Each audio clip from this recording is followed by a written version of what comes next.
Hey folks, Brian Singh here from Brian's Table. Treat for you guys today. On the weekend, I was at the Sunder Nursery near Humayun's tomb, and they had an organic market in the nursery. I found my people, all the people into food, and some of the guys I discovered were the Darkins guys, and we had a chat, and they invited me over to come and see what they're about. Let's go in and discover what Darkins is about, and let's look at this as a way of seeing where artisanal or artisanal products are going in India.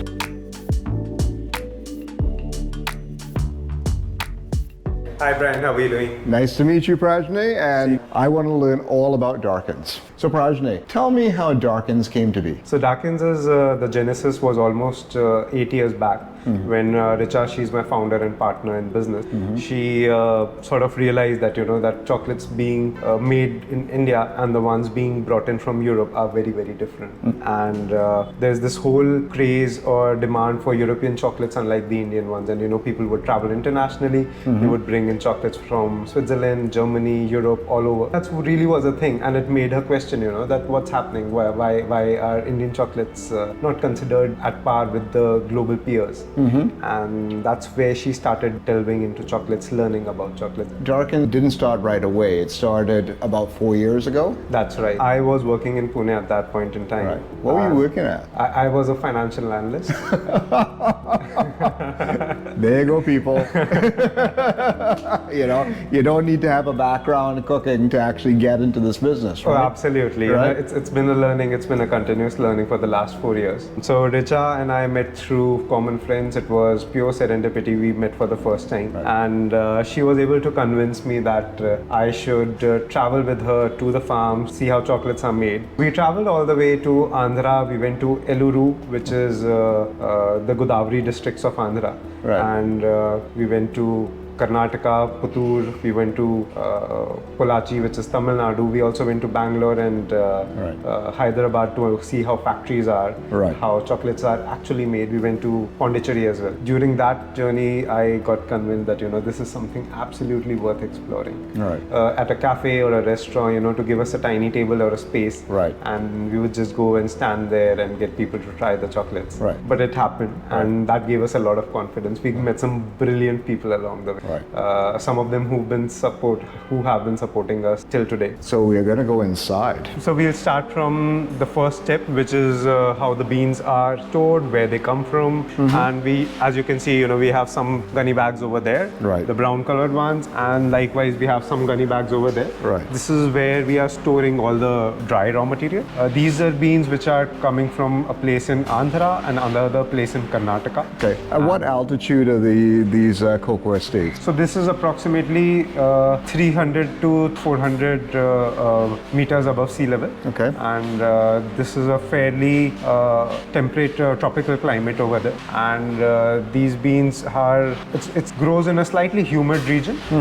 They don't need too much heat, but they do need a little humidity around them. Okay. And this is what is good is in Eluru in Andhra and Puttur in Karnataka. Okay. And that's where these beans are from. What types of cocoa are you working with here? So this is primarily Forestro bean. Okay. These are the most commonly available beans across the globe. They are most easy to grow, and they have a relatively higher resistance towards weather changes as well as any kind of infestation. So that's one reason why they are most prevalent and most easily available. Okay. And these are what are primarily grown in India. So you are in some regards trying to future-proof your process for climate change as part of it.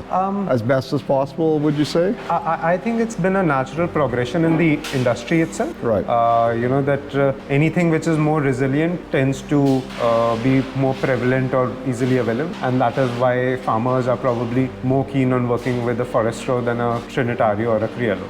We're primarily working with farms in Eluru and Puttur, which are in southern India. And we've been working with most of these farms for the last 4.5 years. We are working in supporting them with feedback on the fermentation and the drying process as well. And in fact, with a couple of farms, we had in the very initial phase helped them set up their wooden vats for fermentation as well. So how involved in the process do you get involved? In the first year, it was multiple visits to the farm. However, However, now it's a more twice a year visit. And in fact, in the last 1 year, we've been only once because there's a high degree of comfort of the produce where it is coming from. And, we are always in touch in terms of every single lot or batch that comes in case we have any specific feedback to share, that can happen over call. Also, one has to understand the economics works very differently for Indian farmers compared to African farmers. How so?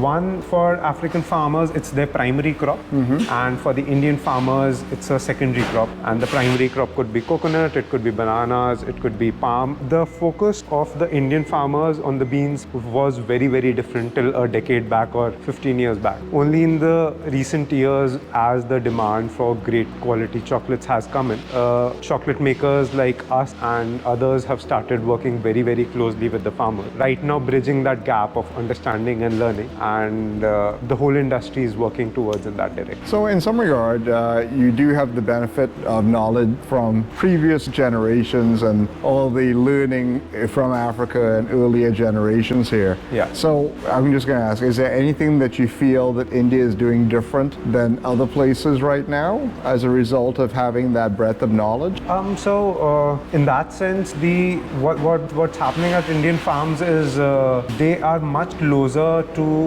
the application as well as the manufacturing process. Okay. Unlike Africa, where as far as our understanding is, relatively lesser manufacturing exists and most of the manufacturing happens in Europe. In India, the consumers and the manufacturers of chocolate and the producers of cocoa are in a very close vicinity. So the learnings are much more steeper and the communication is much more smoother. As a matter of course, we've discussed this. It's okay for Prajne to take off his mask. All right, so not a big deal. I'm going to keep mine on. So after the fermentation and drying process, the beans come through, they are delivered at a local transporter, and once the beans arrive at our facility, they are spread open, they are allowed to aerate, and all the sorting is done so that anything alien, anything which should not be within the factory premises is left behind. It could be anything that comes from the farm. Sometimes small particles, stones, mud, that is what is taken care of. Right. And once the beans are sorted and cleaned, the most important process of bean roasting happens, which starts over here. This is very similar to a coffee roaster, and this is a drum roaster which is enabled by gas and electricity. Roasting is the most critical process that we do in the entire chocolate making process, and this is where the most challenges and the most fun lie.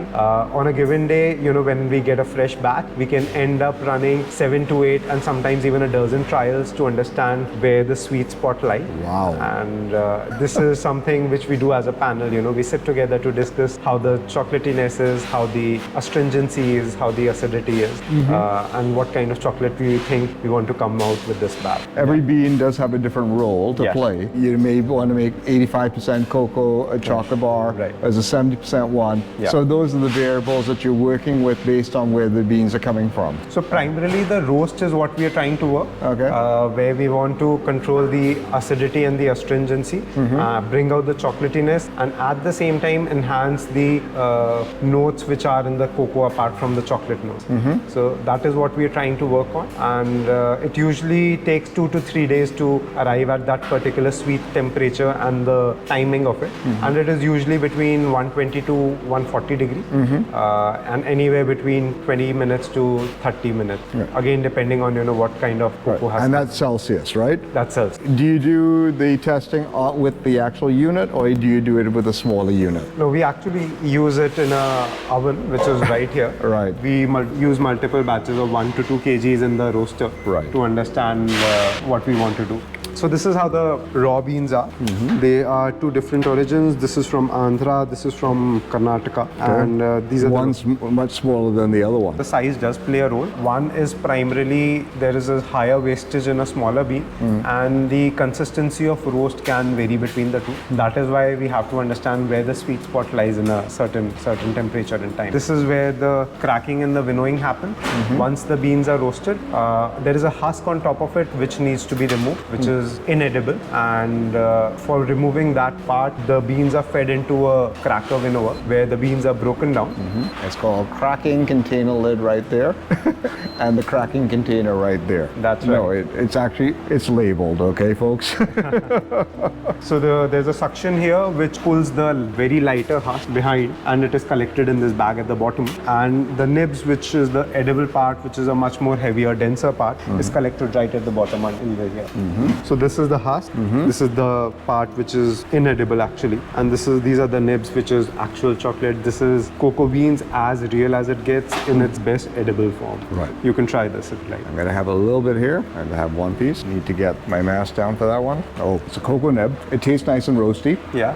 It's actually not that far off a coffee taste at this point, right? Okay. You get the richness of the chocolate coming through on the back end of the palate. Right. And so this one would be going for what? This would be going towards like a 70% cocoa, or? So this is going for a 70%, and Really? Yeah. You actually, I know. But part of it is because of the feel on the tongue. Right. It's a clue to where you may want to go with this.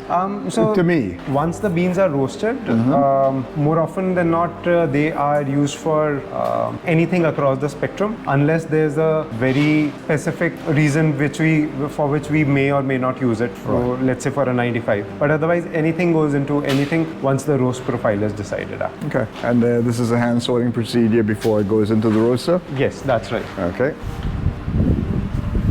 See, folks, how much work goes into just a simple chocolate bar? That's the effort that goes into making a good chocolate bar. I should say the difference between good and great. This is where the grinding and the conching happens. So during the grinding, we are achieving a finer particle size, where the objective is to improve the palatability of the product. And palatability, is it about the texture? Is it about the mouthfeel? What is it that you're looking for? Are you looking for a particular fat content? So all three play a role. Okay. So we are definitely trying to hit a micron size, which is approximately 20 microns. This is what gives you a nice, pleasant mouthfeel, and this is where the creaminess comes through. Apart from that, the cocoa content, of course, plays an important role, and we do manage the cocoa content depending on what kind of percentage of chocolate we are making in there.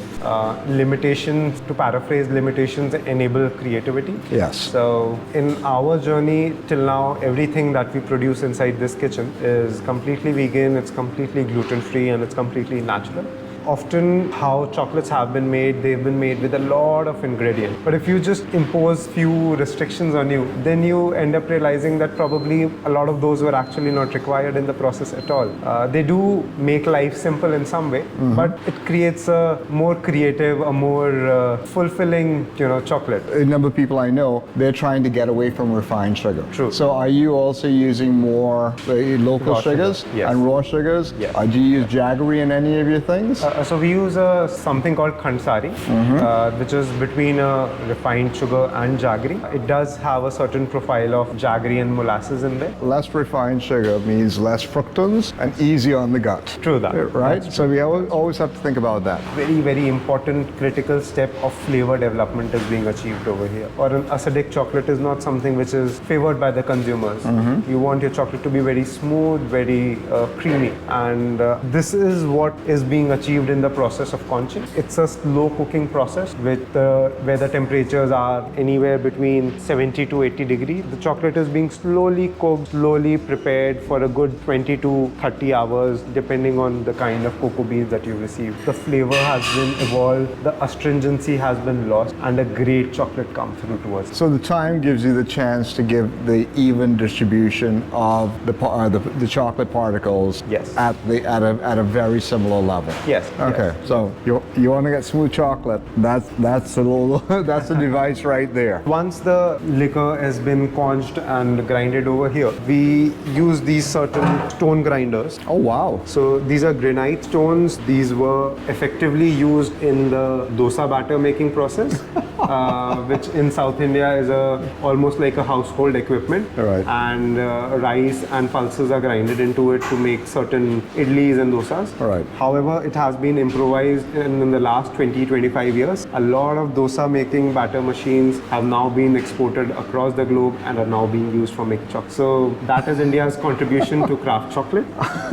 I really had no idea. That's quite amazing. That is indeed, and in Yeah. fact, you'll look at craft chocolate makers across the globe. Almost everyone would be using some sort of equipment, some kind of grinder, which is either from India or an inspiration of this. Right. The flavor profile which a stone grinder contributes to the chocolate is very different compared to what comes through a metal concher. Then the paste which comes through is stored in these containers, in steel containers here, and as you can see, they are 70% classic, 63%, and different kind of paste that we maintain at our end. I notice you have peanut spread here. Do you also supply to ice cream makers at the same time? Some of the ice cream makers do use our chocolate Right. in the recipes. Nothing proprietary here, though. No. Okay. And from here, you have your paste all ready. And once the pastes are ready, we come to the tempering, which we will just see right over here. Entire lusher, the snap or the appeal to the senses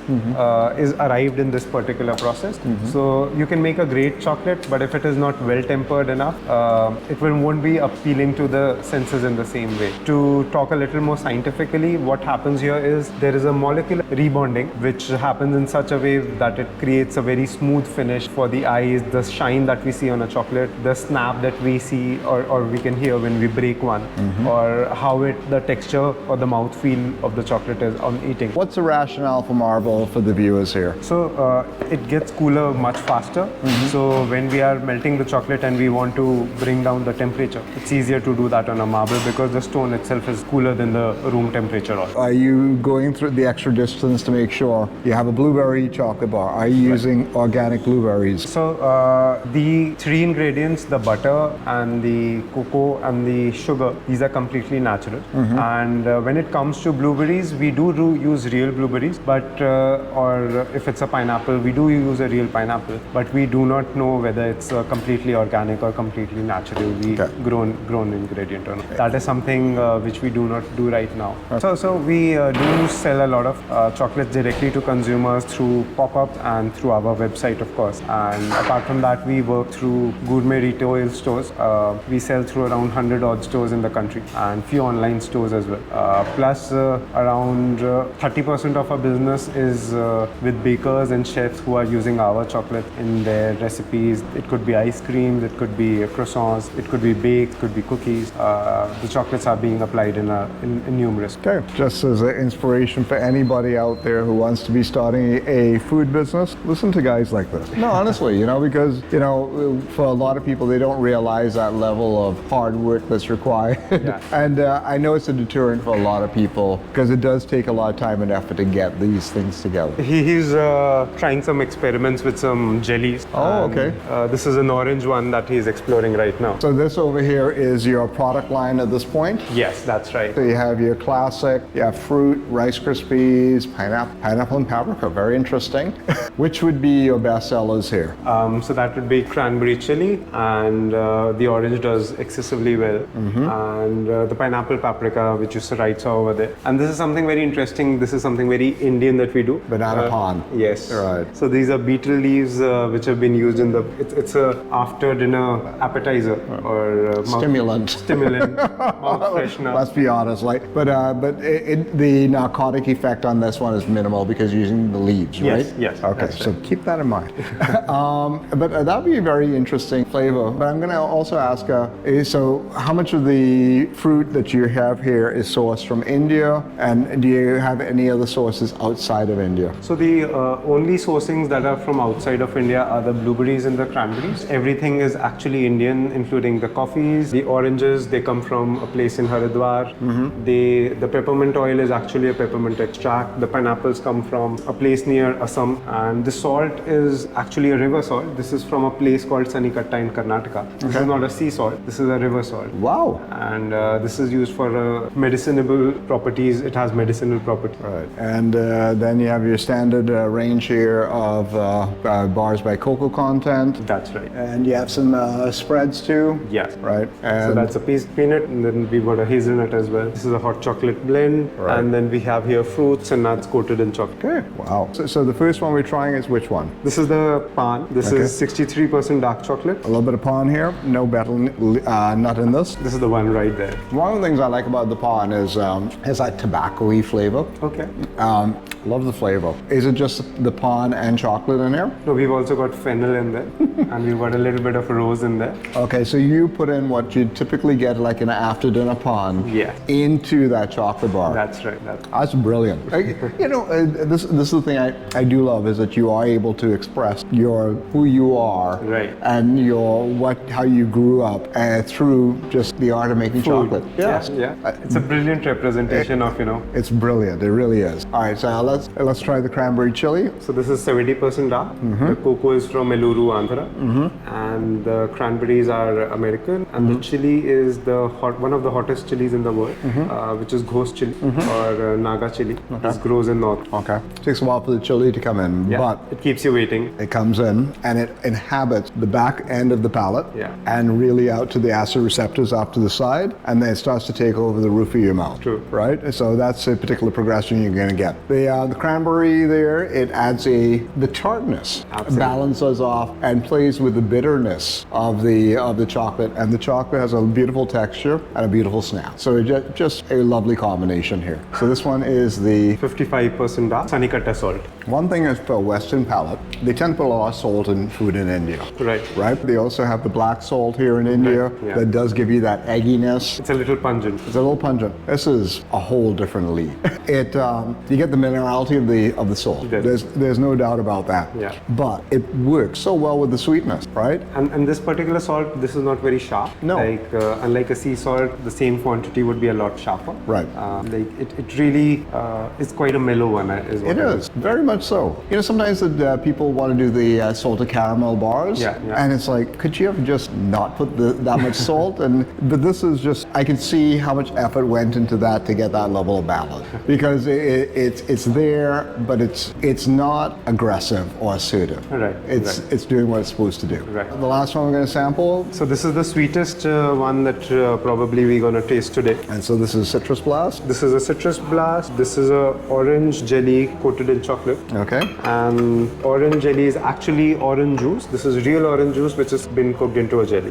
So orange and chocolate is a classic combination. What percentage cocoa on this one? This is 55%. 55%. If you went any darker, the orange would not be present. It will definitely get shadowed. You put a bit of cardamom in here too? No cardamom. So that sweetness and that enhanced sweetness is coming directly from the orange, or do you use some of the orange peel? We've used the peel, yes. Okay. Now the peel is definitely being boiled into the juice and then taken out. That's what's giving it that enhanced element. Yes. It's almost like cardamom. Okay. Taste it, you'll see what I mean. Right. It brings a warm spiciness to the because of the peel. I see what you mean. Yeah, very nice. So in terms of one of the things that when we got chatting, I understand you guys do dinners. That's right. And this is really when we just started chatting, and I said maybe I'd like to come and see your facility. Yeah. Tell me about these dinners. In South America and Mexico, even today there are a lot of applications of chocolate just beyond desserts, and we wanted to extend that to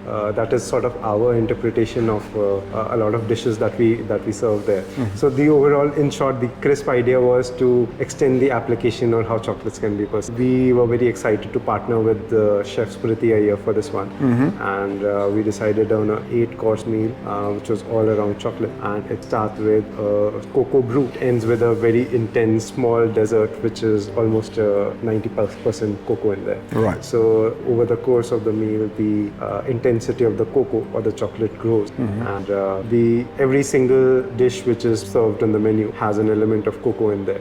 So like the dal chawal has a very interesting cocoa element in there.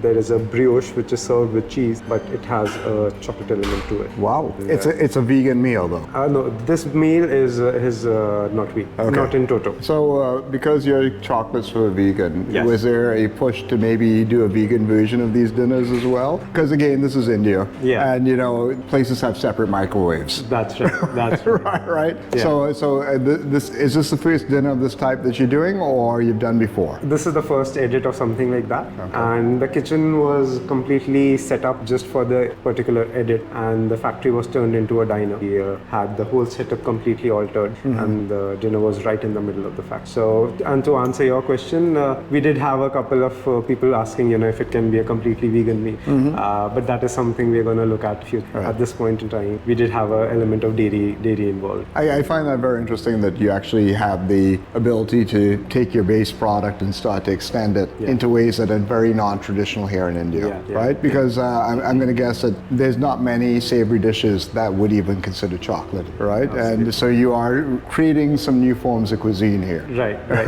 Okay. So during a travel, we found something very interesting as well. Like when we were in Karnataka, we went to a certain village, and over there the people in village who are relatively versed with chocolate, they are using their own idli dosa batter grinders to make chocolates at home. These farmers are making chocolates at home, and there's a certain dish called sohan halwa in India. It's a very chewy, sugar-based dessert, which is quite popular, and they had brought in an element of chocolate to it. And there was this another dessert which is again very popular. It's called puran poli. It's effectively rotis with a layer of jaggery and a lot of ghee in there. Right. So we would like to extend the boundaries of how chocolates are perceived, bring a more cleaner and alternate to whatever is being done at a commercial level. And we hope to create a whole community of chocolate lovers where people can come learn about chocolate, see how chocolates are made, apply chocolates in their recipes, and create fantastic collaboration. Right. Well, you guys are definitely on a good footing here, and you're growing like crazy. And I'm looking forward to coming back and seeing where you guys are at. Look, we're never not going to stop eating sweet things. Yeah. But if we are eating better quality sweet things, that's something that more positive we could do. Okay, folks, we're going to wrap up here, and it was lovely meeting with the Darkins guys. I want to thank Prajna here. Prajna has been fantastic. Really appreciate the time you spent with me here. It's wonderful, and I hope that you enjoyed getting a little taste into what it takes to make artisanal chocolate here in India, and to actually create a whole movement around what good chocolate should be, but also what good food. Go out there, taste the world, and I'm going to taste some more of this delicious chocolate, and hopefully if you get to India, you can too. Thank you so much, Brian.